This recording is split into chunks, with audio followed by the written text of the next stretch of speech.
Gloria al Señor. Bien, no se preocupe que está lloviendo. Gloria a Dios.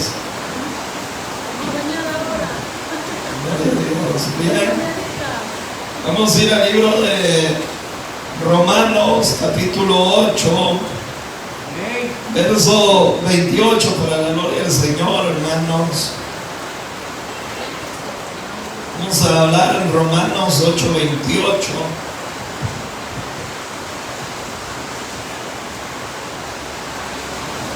Aleluya, vamos a leer acá Romanos 8:28, para la gloria del Señor. Dice la Biblia así: y sabemos que los que aman a Dios, todas las cosas le ayudan a bien. Esto es, a los que conforme a su propósito son llamados. Siéntese. Gloria al Señor.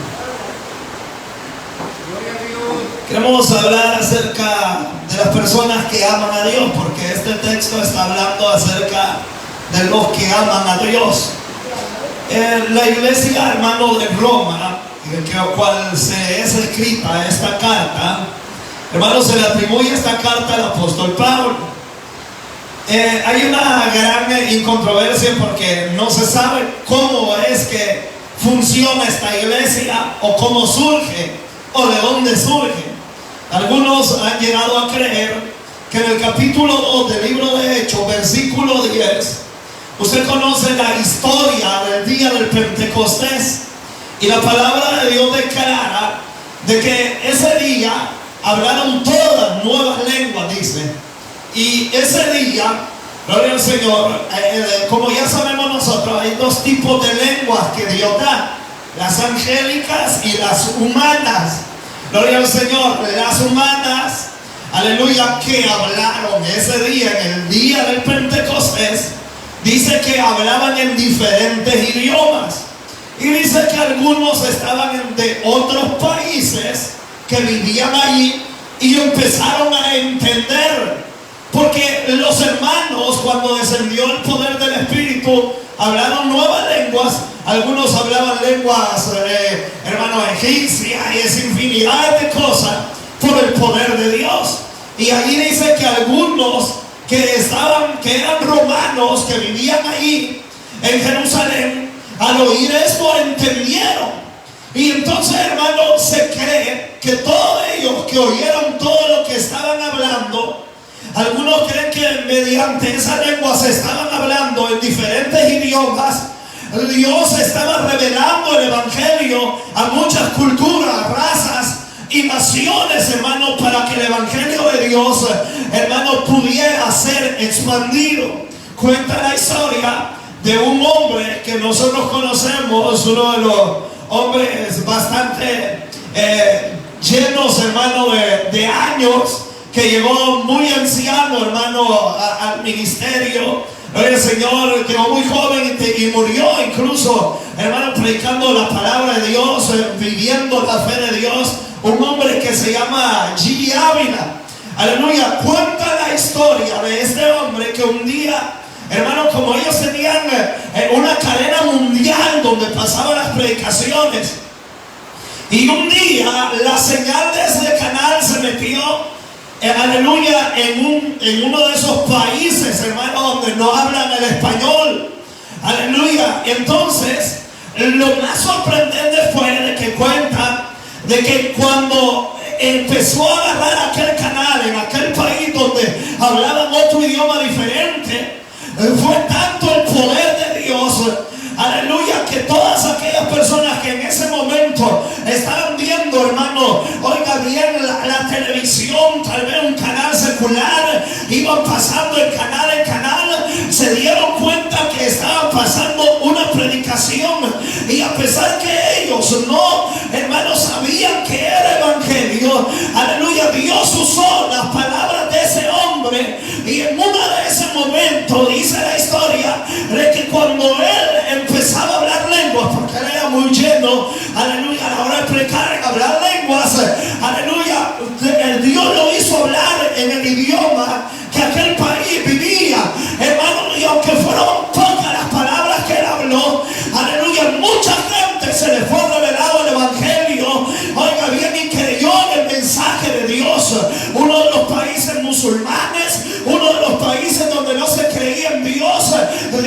usó ese método, oiga bien, para llevar el mensaje de Dios. Dios tiene el poder, porque para Él no hay nada imposible. Puede ir pasando un chino ahí, aleluya, yo no hablo chino, pero Dios al oído de Él le puede convertir o traducir la palabra de Dios con el fin de que ese hombre y esa mujer no se pierda, hermano. Entonces se cuenta de que, hermano, es así como nació la iglesia de Roma. En el día del Pentecostés, aquellos hablaron, bueno, y Pedro predicó, se ganaron 3,000 almas, aleluya, pero la gente siguió su vida y la fe en Cristo. Mucha gente regresó a su país y algunos regresaron a Roma. Entonces es ahí, por la fe de unos, es que empiezan a buscar a Dios. Y ya sabe usted cómo es el evangelio. El evangelio es tan envolvente. Bueno, a Pablo le llamaron la plaga. Oiga bien, porque Pablo donde llegaba, hermano, era un semillal hermano, era un gran riego de semilla que él hacía del evangelio. Predicaba aquí, predicaba allá, hermano, las ciudades se convertían, los enfermos eran sanados, hermano, y ciudades enteras se volvían al evangelio. Y es así como la fe, hermano, llega a Roma. Roma, hermano, en el tiempo antiguo, aleluya, era una ciudad como en el tiempo actual, idólatra, donde se practicaba, hermano, infinidad de cosas, gloria al nombre del Señor, que llevan a la depravación moral y desagrada a Dios. Pero allí Dios llevó el mensaje, y los hermanos de Roma, aleluya, quisieron oír a Pablo y el mensaje que Pablo tenía. Alabado sea el nombre del Señor. Y de alguna o de otra manera se comunicaron con él, y el deseo de Pablo, ¿cuál era? Ir a Roma un día, a visitar a sus hermanos, a aconsejarlos, a guiarlos. Sin embargo, aleluya, en muchas ocasiones Dios no le permitió, pero sí iba a llegar el día que Dios, aleluya, le iba a permitir que él llegara allá. No como él quería ni como él pretendía, sino como Dios tenía predestinado que él llegara a Roma. Sin embargo, aleluya, no me voy a meter mucho en detalle eso. La iglesia de Roma, aleluya, porque fueron a los romanos que se le escribe esta, hermano, oiga, carta, y se le llama Romanos porque era la ciudad, aleluya, donde ellos vivían, en Roma, el país de Roma. Gloria sea el nombre del Señor, la ciudad de Roma. Ahí estaban los hermanos. Hermano, a ellos, hermano, se le cree de que ellos eran bien sometidos a la palabra y no había de qué tacharlos, porque sin embargo, hermano, la fe de Dios había llegado a tal grado que los había capacitado, los había guiado. Y ellos, a pesar que vivían en ciudades pecadoras y llenas de maldad, oiga bien, eran ciudades en las cuales la depravación moral estaba en su grado, pero la iglesia se guardaba para Dios. Y eso es lo importante. Nosotros podemos estar rodeados de ciudades pecadoras, un mundo depravado, pero la iglesia siempre debe de guardar la fe que tiene en Dios. El punto es que ahora la iglesia en Roma, Pablo, debido a que Dios no le permite por el momento ir, escribe una carta. Aleluya. Bueno, el libro de Romanos es muy importante que usted lo lea porque habla muchas cosas. El recién convertido, yo le recomendaría que leyera los evangelios y leyera el libro de Romanos y el libro de Hebreos. Aleluya, porque hablan muchas cosas trascendentes para el fundamento básico de un creyente. Entonces ahora Pablo está escribiendo esta carta, y las palabras que él, hermano, está, hermano, escribiendo es para alentar a la iglesia, y es para que la iglesia siga permaneciendo fiel. Este pasaje era para motivar la fe de los creyentes, hermano, que tal vez estaban, hermano, atravesando momentos difíciles, hermano, y que a veces su fe quería menguar debido a la serie de dificultades y problemas que todo creyente debe de enfrentar en esta vida. Entonces hay que ver una cosa. Dice que a los que aman a Dios, es de una promesa hermano, que tiene una limitación. Dicho de otra manera, esta promesa es exclusivamente para los que aman a Dios. Por eso se le llama una promesa con limitación, que no es para todos, es para un cierto grupo, hermano, porque aquí no dice para todos, para los que aman a Dios, para los que aman a Dios. El mundo dice amar a Dios, la gente dice amar a Dios, pero Jesús dijo unas palabras: si me amáis, guardad mis mandamientos. Entonces, ¿quiénes son los que verdaderamente le aman? Son aquellos que guardan su palabra. Así el hombre común y natural puede llenar su boca y decir yo creo en Dios, y pudo andar en la semana pasada que le llamaban la semana mayor, aleluya, oiga bien, el sábado de no sé qué, el viernes de no sé cuánto, alabado sea el nombre del Señor, pretendiendo, diciendo que aman a Dios, pero su vida sigue siendo la misma, porque no hacen ni guardan ni hacen la voluntad de Dios. Alabado sea el nombre del Señor, porque se volvió nada más una religión, una tradición, algo que hay que hacerlo porque el mundo lo hace, pero la iglesia que ama a Dios, aleluya, procura no causarle dolor a Dios, sino que Dios nos vea como ese padre que ve a sus hijos con agrado. Alabado sea el nombre del Señor. ¿Y por qué? Porque le amamos, y si le amamos hemos de guardar esta palabra en nuestras vidas. Esta palabra no es para que tiene la pared, es para usted y es para mí. No regale la palabra, no esto lleva el mío, hermano, para él, no, es para usted que está acá. Entonces esta promesa es limitada, no es para todos, exclusivamente, dicho en pocas palabras, para el pueblo de Dios. Es para el pueblo de Dios. Entonces, aquí hay una frase que dice: todas las cosas ayudan bien. Todas las cosas le ayudan para bien. Esta parte puede ser mal interpretada en querer decir, aleluya, que si yo peco, eso me va a ayudar para bien. No es así. Que si yo soy una persona, alabado sea el nombre del Señor, imprudente, pero como amo a Dios, me va a ayudar para bien. No. Alabado sea el nombre del Señor. Esto aplica para todos aquellos que sufren por causa del evangelio o por hacer la voluntad de Dios. Porque sufrir por causa de Dios es una cosa, y sufrir por causa de mi desobediencia es otra.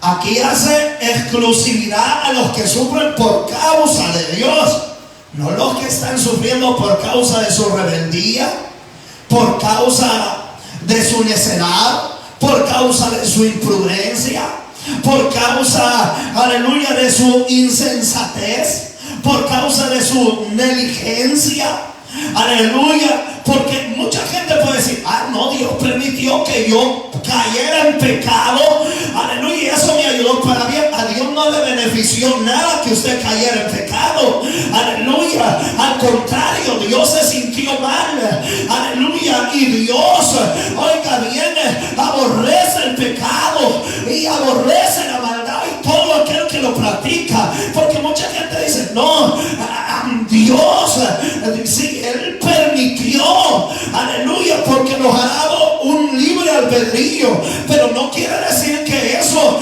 Dios lo ocupó como quería decir: Dios me metió a esta mujer para que yo aprendiera. No, hermano, aleluya, ¿qué beneficio Dios gana de que su pueblo peque? No tiene ningún sentido, aleluya. Si Dios lo que quiere es que su iglesia se mantenga fiel, santa, firme, sin relación al pecado. Si nosotros por algún motivo fracasamos, nos desviamos, nos deslizamos, aleluya, fue por nuestra propia humanidad y no tiene nada que ver Dios en eso, aleluya. Voy a decir, bueno, un ejemplo, le voy a decir, nuestra negligencia a veces o nuestra insensatez nos dicen que no debemos de comer algo, pero nosotros lo comemos. Al momento no pasa nada, Dios le ha dado 5 sentidos al hombre. Y usted, bueno, Señor, voy a cuidarme. Entonces usted tiene que hacer, pero si bien por su negligencia, insensatez, usted se pone peor la situación, Dios no tiene nada que ver en ese asunto.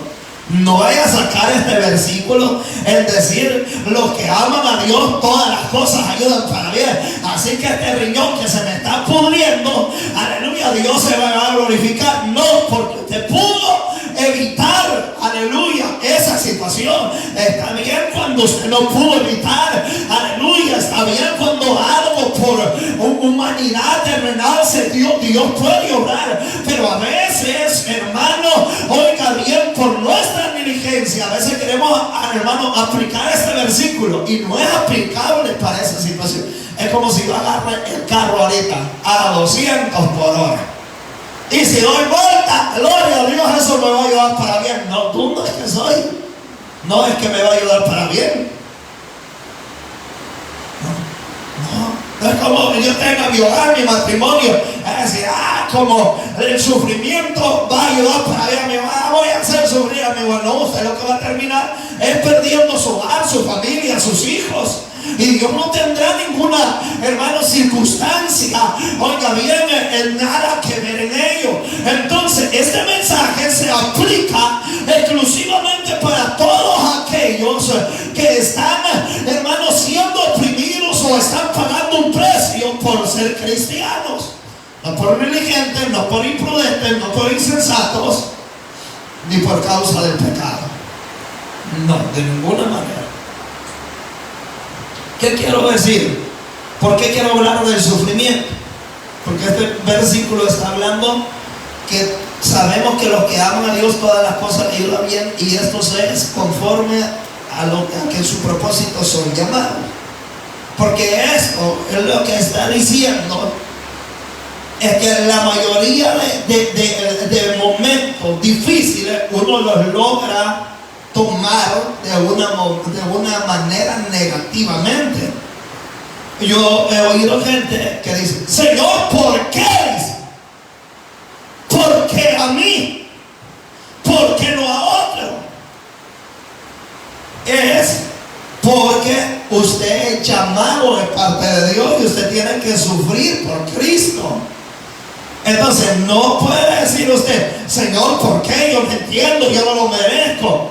Es que hay un problema. Usted debe de saber que las cosas no van a ser fáciles en esta tierra. Vamos a tener sufrimiento, y del sufrimiento, del dolor, del desprecio, hermanos, de las lágrimas, son cosas que no vamos a poder evitar en esta vida. Alabado sea el nombre del Señor. Porque a veces nosotros creemos, hermano, que por ser cristiano, hermano, nos garantizan no llorar, no sufrir, y que todas las cosas van a salir como nosotros pensamos. Y a veces la gente cree así: no, como soy cristiano, todo. Hay cosas que no van a salir como usted quiere que salgan. Hay gente que le va a causar dolor a usted. Es que usted, por ser cristiano, no va a ser exclusivo, no va a estar en un pedestal y nadie lo va a tocar, nadie le va a decir nada. ¿Por qué? Porque Jesús dijo que mientras vivamos en este mundo tendremos aflicciones. ¿Se da cuenta cómo, hermano, el creyente debe también de padecer lo que Jesús también padeció? Si usted busca una vida tranquila, una vida, y pudiera decir: pero ¿cómo va a venir la gente al evangelio si están hablando de sufrimiento, de dolor? Es que mire, lo que de verdad, hermano, gloria al Señor, lo que de verdad vale, hay un precio que pagar. Hay gente que le gustan las cosas buenas. Un ejemplo: tener unos lentes buenos no es barato. Si usted va y quiere tener un lente bueno, por lo menos, hermano, $160 no se lo va a quitar de la cartera. Claro, si quiere unos lentes baratos, se va a Dollar City y compra con 1.20, se compra uno, aleluya, que en la segunda apuesta se le van a quebrar las patas, ¿verdad? Que los mandan, ¿verdad? Que barato, no cuesta nada, no sirve, no funciona. Entonces lo bueno siempre tiene un cierto valor, un precio que pagar, y por eso las cosas buenas no todo el mundo las suele andar, porque son con un alto precio. Bueno, usted dice, yo quiero un buen carro, Roger, bueno, quiero un Mercedes, es bueno, buenísimo, pero ¿cuánto no vale? ¿Quién se lo puede dar? Aleluya, solo aquel que tenga la capacidad de pagar el precio. Entonces, ¿usted cree que lo que Dios nos va a dar no es bueno ahí en el cielo?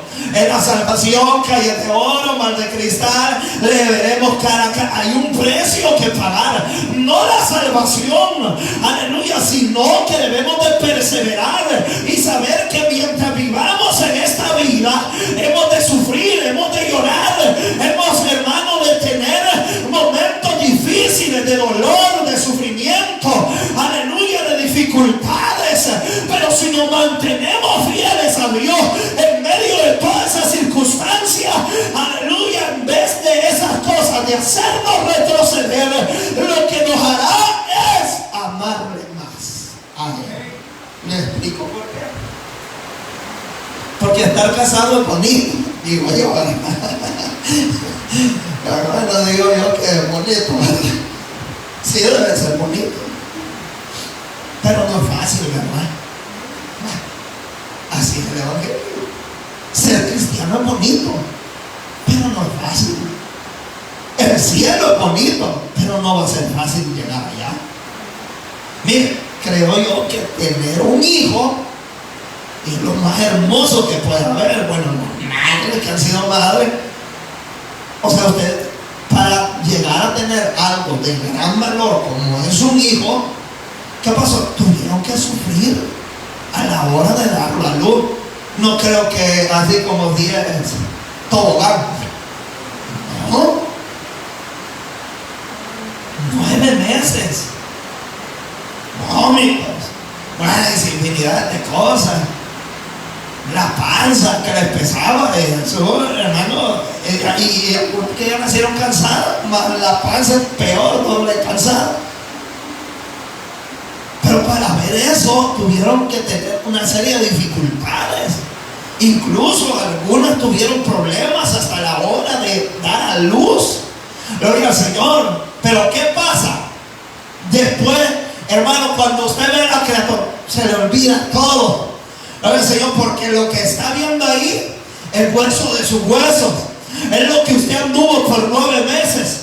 Y usted dice, no importó, aleluya, lo que tuve que sufrir, andar este sifón de 9 meses, porque lo que está viendo es hermoso, más si se parece a usted, Dios guarde, aleluya. Pobrecito. Sin culpa el prójimo, pero bien, se le va todo. Y la mujer tal vez allá así toda débil, toda cansada, pero ese chupustillo de carne le volvió a traer la alegría. Es así. Entonces la gente puede decir, ¿y por qué tengo que sufrir que siendo cristiano? Porque, aleluya, un día han de recompensar este sufrimiento, aleluya, y podré decir, no importa todo lo que sufrí, no importa todo lo que lloré, cuando vea a Jesús allá, aleluya, y lo abrace, lo adore, le alabe, vea las marcas en su mano, aleluya, no importó todo el dolor, todas las dificultades que habría tenido en esta tierra. ¿Por qué? Porque valió la pena. Ser cristiano no puede haber, no puedo ser excepto de problemas. ¿Por qué? Porque nos espera algo mejor. Entonces, todos los que han sido llamados y escogidos por Dios tendrán dificultades en esta vida. Dificultades. ¿Por qué? Porque este camino no es fácil. Este camino tiene muchas situaciones las cuales son bien difíciles, Pero en medio de ese sufrimiento y en medio de ese dolor, no es que seamos, como la gente dice, masoquistas. Los cristianos son masoquistas porque a ellos les gusta sufrir, les gusta llorar. Pero ¿qué me sirve gozar de este mundo ahora? Y cuando muera, ir a lamentarme toda la vida en el infierno. No tiene sentido.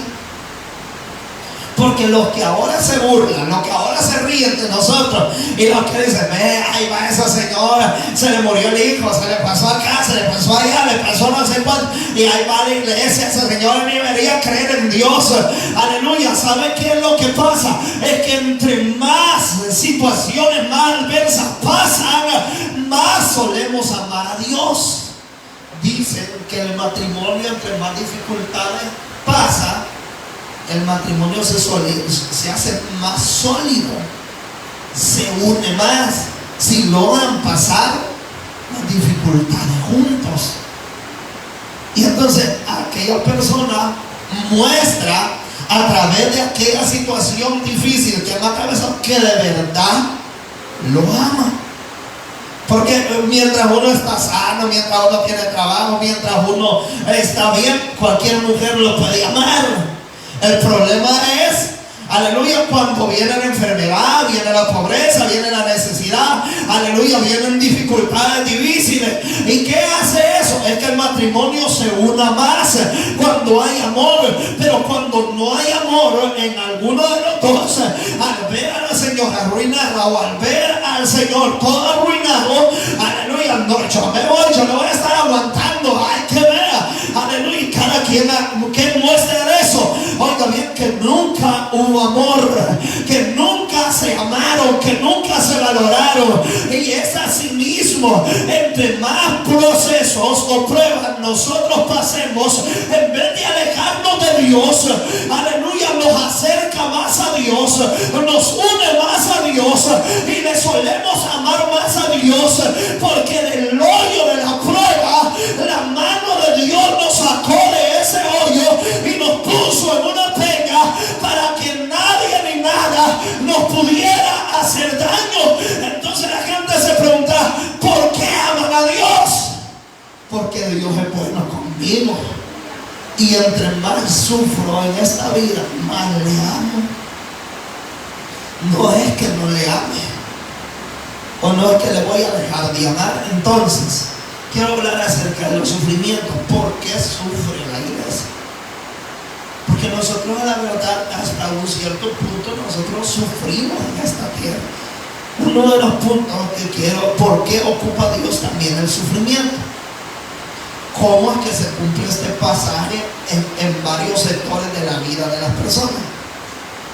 Hay situaciones que Dios ocupa como el sufrimiento para hacer volver Dios a una persona descarriada. No todas las veces, pero sí Dios lo hace. ¿Cómo es que Dios ocupa esas circunstancias? Un accidente, un ejemplo. El que era hermano, era cristiano, se descarrió, él anda perdido, él no quiere nada con Dios. Y un día, ¡pum!, un accidente. Raspado, pelado, tirado en la camilla del hospital. Duele, porque duele. La familia preocupada, la esposa o el esposo allá, aleluya, los barandales del hospital pidiendo información. La familia está sufriendo. Pero ¿qué va a hacer Dios con esa cosa? Hacerlo volver. ¿Que Dios que tan malo es? No es que sea malo. Lo que pasa es que nosotros no entendemos por las buenas. No, venga, no, tranquilo, ahorita no quiero nada con Dios, ahorita ando tranquilo. Entonces Dios va a usar ese sufrimiento, ese escarmiento, para hacerte volver a Él. Y es ahí donde todos los que aman a Dios, todas las cosas le ayudan para bien. Tal vez su esposa, su esposo estaba perseverando y él no. ¿Qué hizo Dios? Ocupar ese sufrimiento. ¿Para qué? Para obrar para bien. En vez de que él se descarríe, en vez de que él se pierda, en vez de que el diablo se lo lleve, aleluya, en pecado, ocupó esa situación para hacerlo volver. Y estando allá, aleluya, a punto de morir o a punto que le vuelen una pata, aleluya, ¿qué hace el indio? Dios, ten misericordia. Voy a regresar a la iglesia. Voy a servirte de nuevo. Pero no permitas que me vuelen esta pata. Señor, el médico dice que es solo un milagro. Aleluya. La familia está sufriendo. Todos están sufriendo. Porque por un descarriado nada más. Pero Dios tiene que usar ese método, oiga bien, para hacer volver a este que se descarrió. Dios lo hizo muchas veces cuando usted lee el libro de los jueces.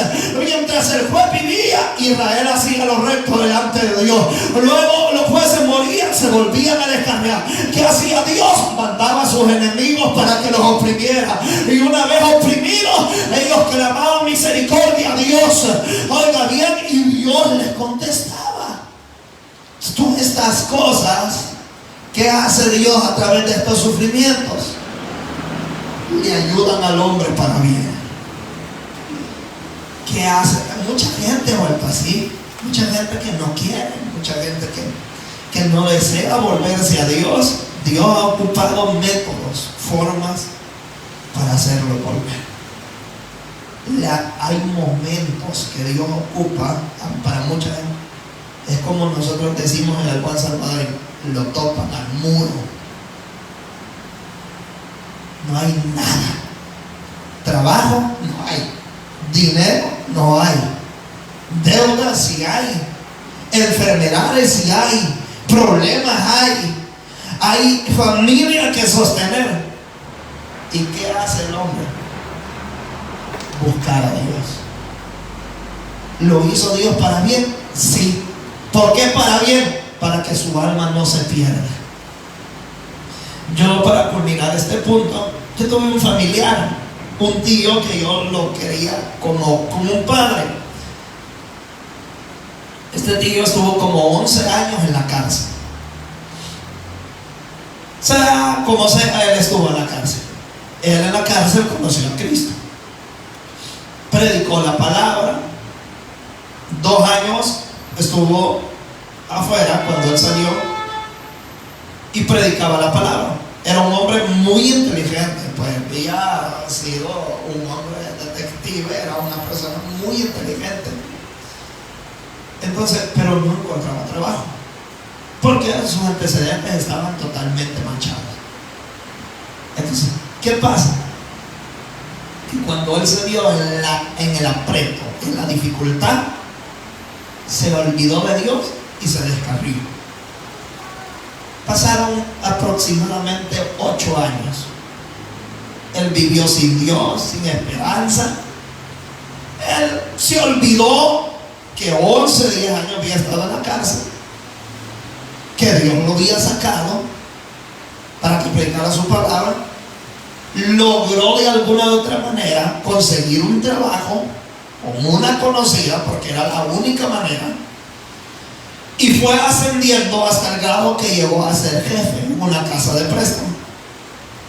Vivía bien, tenía todo, aleluya. Su esposa había sufrido demasiado, que era mi tía, y ahora como si hubiera llegado el momento que ellos gozaran. Estaban tranquilos, tenían todo, iban a comprar así más, tenían 2 apartamentos, aleluya, y otros lo tenían alquilando, y todo iba bien. Pero ¿cuál era el problema? Que estaba descarriado. Fue lamentable y doloroso, pero ¿qué hace Dios? Como todas las cosas ayudan para bien. Viene Dios y un día él no puede ir al baño. Y por algo sencillo fue al Seguro Social. Y al Seguro Social pues vieron, hicieron unos exámenes, le dieron unos medicamentos y le dejaron unos exámenes, aleluya, que se hiciera. Y resulta que en eso pues él hace sus necesidades, pero al tercer día vuelve con el mismo problema, se hace los exámenes, Y al final de la historia es que resulta que él tiene cáncer en su estómago y que está muy avanzado y que no lo podían operar porque se había expandido en muchos lugares. ¿Qué hace el hombre? Entonces él se acuerda que estuvo 11 años en la cárcel. Él se acuerda que Dios lo había sacado del penal. Él se acuerda que 2 años le estuvo sirviendo a Dios. Pero al verse en el aprieto durante 8 años, vivió alejado de Dios, hizo cosas que a Dios no le agradaban, y ahora Dios lo está llamando. Va a ser doloroso, fue doloroso, pero ¿qué hace Dios? Salvarlo a través de esa enfermedad.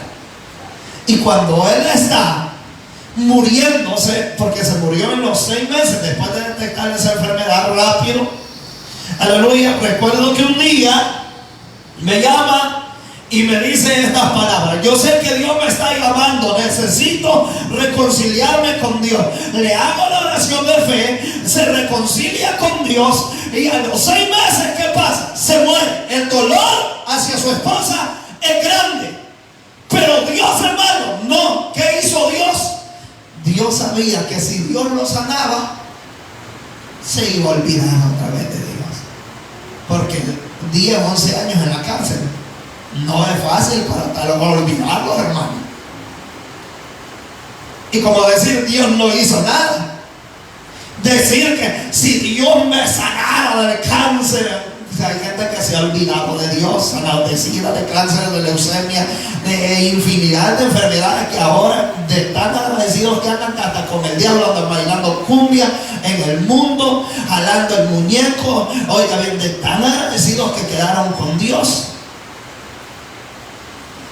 ¿Ayudó para bien? Sí. ¿El trago fue amargo? Sí, fue amargo. Porque nosotros como familiares nos dolió el corazón haber perdido a un ser querido que lo amábamos. Pero luego caemos en este versículo, que los que aman a Dios, todas las cosas nos ayudan para bien, porque el consuelo nuestro era, aleluya, que Dios lo recibió en su santa gloria y que Dios le dio la oportunidad en su momento más difícil para que se reconciliara y se volviera a Dios. Y tal vez Dios no obró el milagro, porque tal vez Dios conocía que se iba a poder olvidar, aleluya. Pero ¿qué hizo Dios? Le consoló a sus familiares, consoló a su esposa, consoló a sus hijos, aleluya, consoló a todos aquellos que habíamos sufrido, y guardamos la esperanza que un día, si nos esforzamos, aleluya, estaremos juntos viendo a Dios en la gloria. Entonces, ¿qué pasó? Se sirvió para bien. Ah, no, que Dios tan malo. No es malo. Su propósito así es. ¿O qué? Era preferible, era mejor tenerlo y saber que él se muere sin Dios y sin esperanza. ¿Pero qué es fácil llevar ese tormento uno como creyente y saber que ya no hay nada que hacer? Y si usted se acerca a un católico, a él sí le va a decir: no, hombre, si usted está sufriendo porque quiere, porque mire, a él se le hace esto, y al cura se le paga acá y lo van a sacar de pena y lo van a tirar al cielo. Eso es mentira de la religión, aleluya. Y no crea, uno como creyente se siente mal al saber que alguien muere sin Dios y sin esperanza, pero es ahí donde todas las cosas ayudan para bien. Alabado sea el nombre del Señor. Y es porque Dios permite a veces los sufrimientos, para probar nuestra fe. La fe de nosotros debe de ser probada para ver si en medio de que Dios prueba la fe, nosotros permanecemos fieles a Dios. Porque como dicen, ¿verdad?, que cuando todo es fiesta, todo anda bien tranquilo la gente. Pero cuando las cosas se ponen serias, dice la gente que ahí se ve quién está con uno. Ah, no, mediante usted tiene billete, usted anda aquí, anda acá. Ay, hermano chulo, lindo, gloria a Dios, ¿ves? Ahora, el punto es, cuando tú estés pasando un momento difícil, ahí se quedan verdaderamente los que realmente te aman. Entonces es allí donde Dios, mediante los sufrimientos, prueba la fe de la iglesia. Si la fe es una fe genuina, o es una fe por conveniencia, o es una fe obligatoria, o es una fe por tradición o por costumbre, o es una fe que en el momento de la prueba no se va a mantener fiel, sino solo en los momentos de abundancia. Porque cuando todo me va bien, yo en mi pastor nada me faltará, y en lugares delicados pastos me hará descansar. Pero cuando no tenés nada que comer, a ver si decís Jehová es mi pastor y nada me faltará. Es allí en el sufrimiento y en el dolor donde, hermano, Dios prueba la fe de su pueblo para ver si la fe de que la iglesia tiene es genuina. Y si es genuina, ese proceso no le va a servir a él o a ella para destruirlo, sino para Dios demostrarle al diablo, oiga bien, que ese creyente es verdadero. O sea que aquí no hay pérdida. Mire, el hombre en este mundo sufre porque él quiere, o hay sufrimientos totalmente innecesarios. Por ejemplo, el bolo agarra como si fiesta, la cerveza, igual. Pero ¿cuál es el fin del sufrimiento del bolo? Pierde a sus hijos se avergüenzan de él, porque ya lamentablemente tal vez se desnuda, habla locura, va a hacer relajo, va a ofender, va a golpear a la madre, y sus hijos crecen con aquella cosa que no debería de ser así. Pero es un sufrimiento innecesario, y es un sufrimiento que traerá consecuencias malas, y luego se le crece la panza, luego ya no le pueden hacer nada porque va a morir y termina muriendo innecesariamente. Pero la iglesia que sufre y que está teniendo padecimientos en esta tierra solo debe de amar a Dios, oiga bien, y todo lo que venga en esta vida Dios lo va a revertir para bien. Balaam quiso maldecir al pueblo de Dios porque para eso le habían pagado. Balaam era un profeta que está en el libro de Números. Balac era un rey que quería ver en ruina a Israel. Le manda dinero al profeta, y el profeta, como si no era muy verdadero. Dios probó la fidelidad de ese profeta, pero cuando vio el billete, cuando persistieron aquellos hombres, cuando le dijeron que le iban a dar más de la cuenta, su fe se empezó a tambalear. Estaba siendo probado su fe. ¿Qué debía de hacer? No, yo no puedo maldecir al pueblo de Dios, porque Balaam sabía, aleluya, que sobre Israel había una promesa: quien te bendiga será bendito, y quien te maldiga caerá maldición sobre él.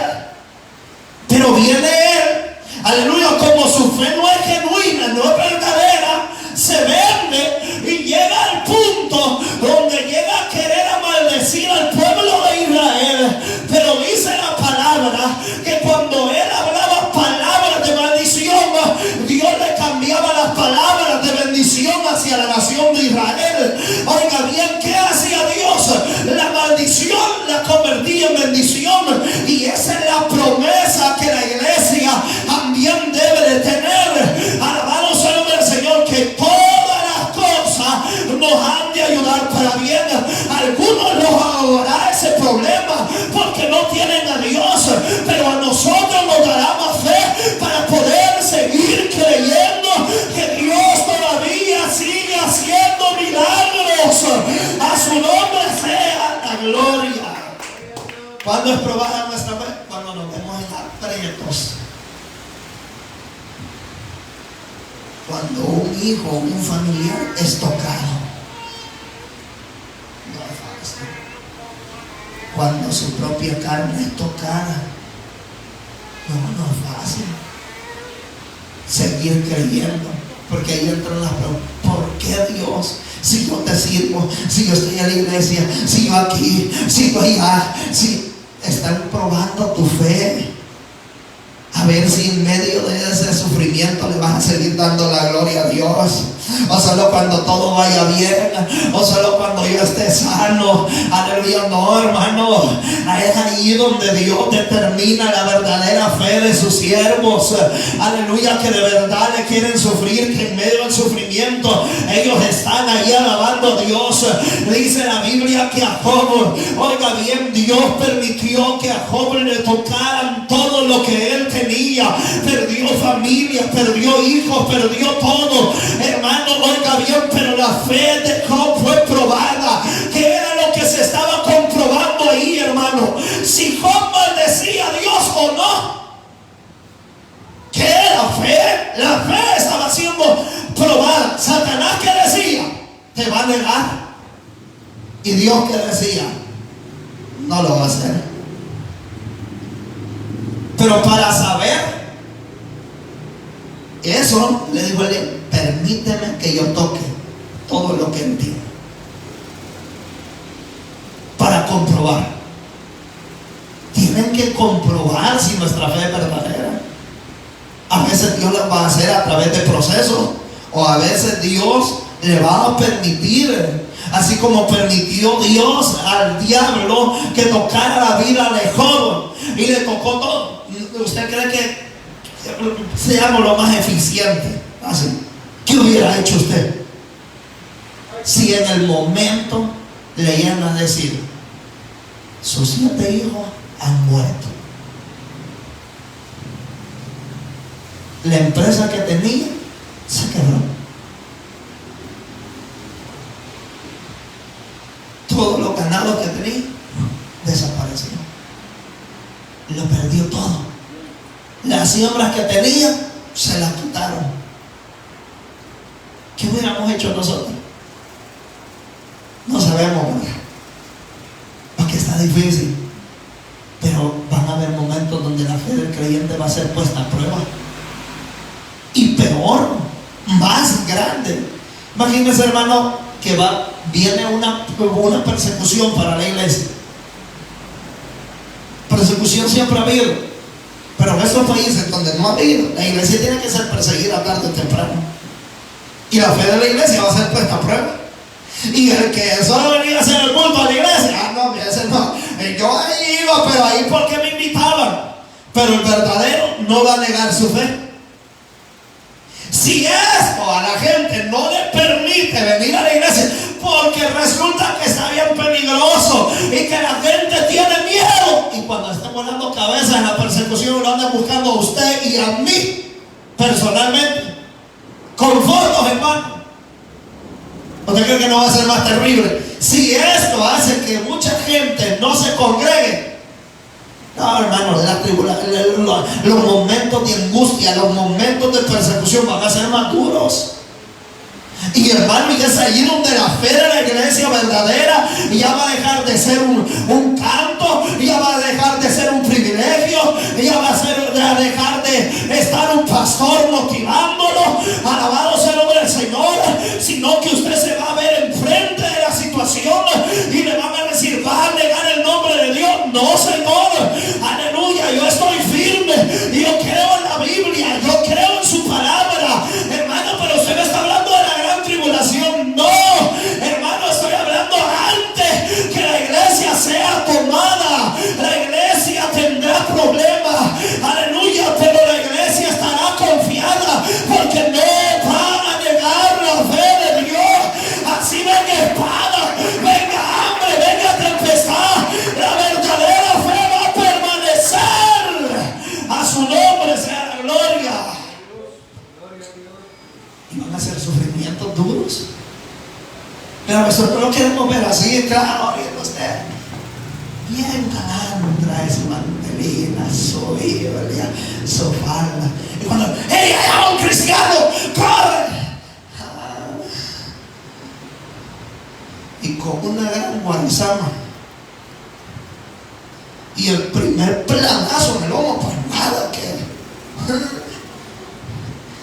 ay, este hermano nos está metiendo miedo. Tenemos de estar preparados, porque nuestra fe va a ser puesta a prueba. Y si nos matan, hermano, vamos, pero no todas las cosas nos van a ayudar. Porque si morimos, morimos para el Señor y vamos a estar con Él. La muerte no nos puede separar de Dios. La muerte nos va a acercar más a Dios. Oiga bien, no va a ser fácil, no va a ser sencillo, pero vendrá el momento donde la iglesia va a determinar su fe. Aleluya. Y Satanás va a decir: Chávez, este te negó, este no era verdadero, este dijo que no era cristiano. Le toqué al hijo, le toqué la finanza, le toqué a su familia, le toqué a su trabajo y blasfemó contra ti. Pero habrá de otros que Satanás no va a poder decir nada. De aquellos que le va a tocar sus hijos, le va a tocar su finanza, le va a tocar su salud, y le va a decir: Dios, ¿qué pasó? Me negó.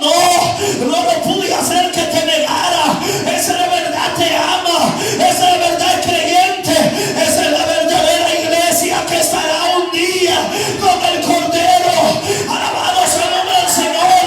Que a pesar que a veces perdamos cosas que nos duela, pero no nos ha matado el diablo, estamos con vida y hemos de seguir adorando al que vive y permanece para siempre. ¿Para qué nos ayudan los sufrimientos? Los sufrimientos nos dan experiencia. Las hermanas que ya tienen 10 años en su matrimonio tienen experiencia en su matrimonio. ¿Cómo aconsejarle cuando yo me vaya a casar? Aleluya. No lo hagan. No lo hagan, por favor.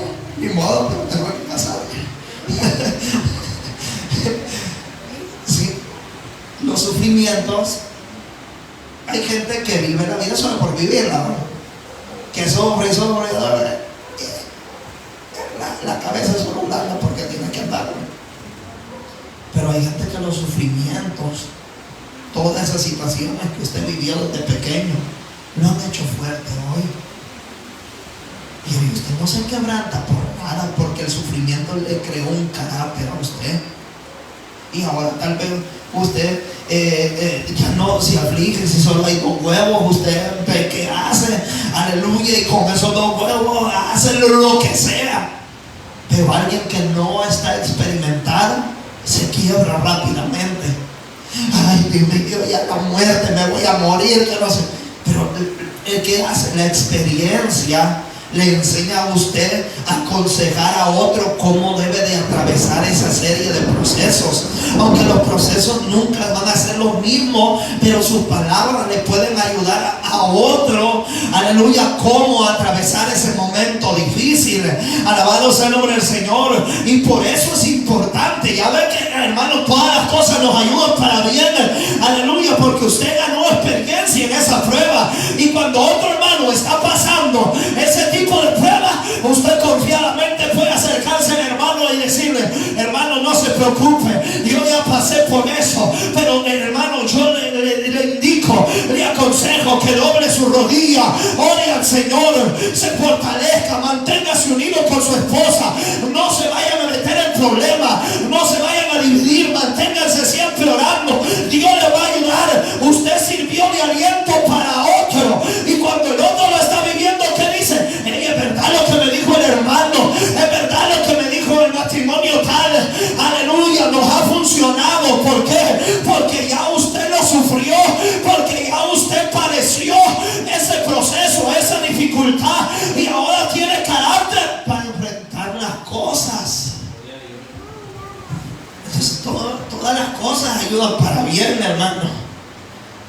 ¿Y qué nos hacen los procesos? Ser pacientes. Mira que nosotros carecemos de paciencia, pero en medio de los procesos aprendemos nosotros a tener paciencia. Diga, porque no nos queda de otra. No le queda de otra, no. Pero que aprende a ser más paciente usted. Y el proceso que dijeron que lo iba a matar, que lo iba a hacer volver atrás, lo hizo más paciente. Y ahora cuando viene otra dificultad, usted tiene paciencia. Dios en su tiempo lo va a hacer. Dios va a obrar, solo estoy esperando. Pero hay gente que como no Dios, las cosas lo ahogan. Y dice, no, es que ¿qué hago? Es que no sé qué, me voy para allá, me voy para acá, no, me voy a agarrar un cuchillo y me voy a asaltar mejor. No, porque él no ama a Dios, no obedece su palabra. Pero los que amamos a Dios, esas dificultades, Dios nos muestra su gloria. ¿Cuántas veces hemos atravesado series de dificultades, hermanos, que solo nos ha tocado esperar?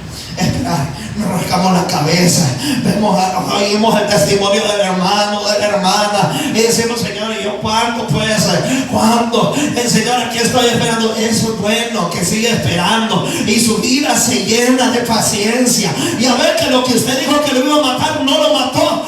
Dios lo colmó de paciencia, lo llenó de paciencia, y obró para bien, y le trajo esperanza a eso. Hermano, hay dificultades que vienen, hermano, que a veces no se entienden por qué, pero todo va a ayudar para bien. Y yo culmino este mensaje con esto: la historia de un hombre llamado José.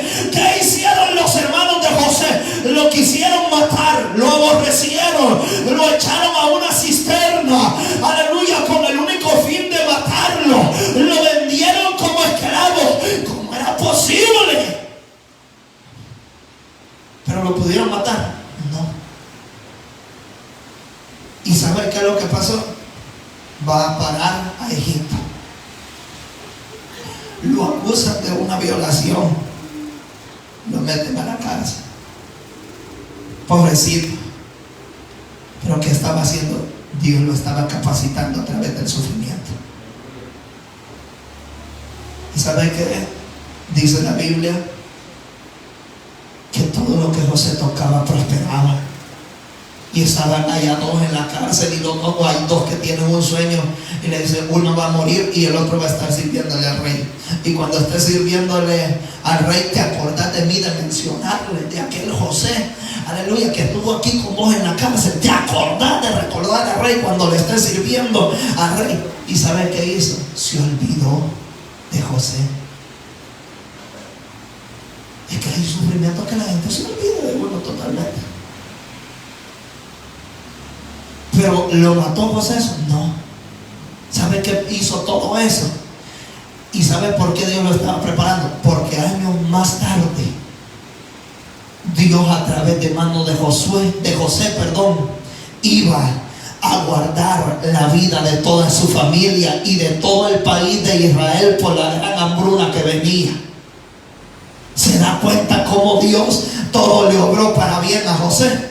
Se da cuenta que usted tal vez hoy está pasando un problema y dice, ¿por qué a mí? ¿Por qué? Y todo me ha dado la espalda y todo se me ha olvidado, y una acusación por aquí y otro problema por allá, y yo no veo la mía, y mi familia no me quiere y me aborrece y me hacen acá. Aleluya, calma, hermano, que Dios está usando todo eso para designarlo en un lugar especial. Y todos los que lo quisieron ver en la ruina, acabado, destruido, en el menosprecio, Dios lo ha de poner en un lugar especial. Oiga bien, y le enseñará al diablo y le enseñará a la gente, aleluya, que es mejor confiar en Dios que confiar en la mano de un hombre, y que aquel que depende y sabe esperar en Dios, todo le va a ayudar para bien.